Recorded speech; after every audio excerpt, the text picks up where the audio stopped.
বাইরে কিন্তু বেশ ভালো মেঘ হয়েছে এবং বেশ টার্বুলেন্স হচ্ছে।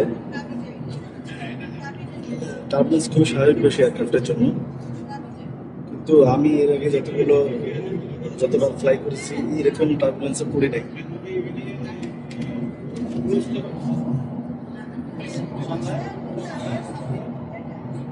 মুশকিল তো আমার বেশ ভালোই ভয় লাগছে।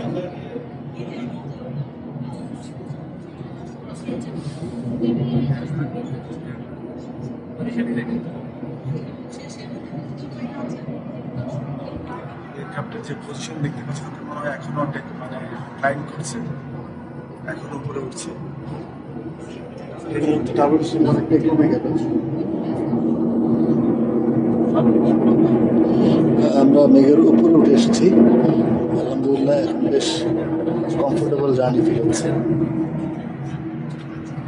যাই হোক বন্ধুরা, ক্ষণিকের কিছু দুঃসময় বা ভয়ঙ্কর সময় পার করে আমার ভালো সময় প্রবেশ করবে। তো সাথে থাকুন, দেখা হবে পরের পর্বে।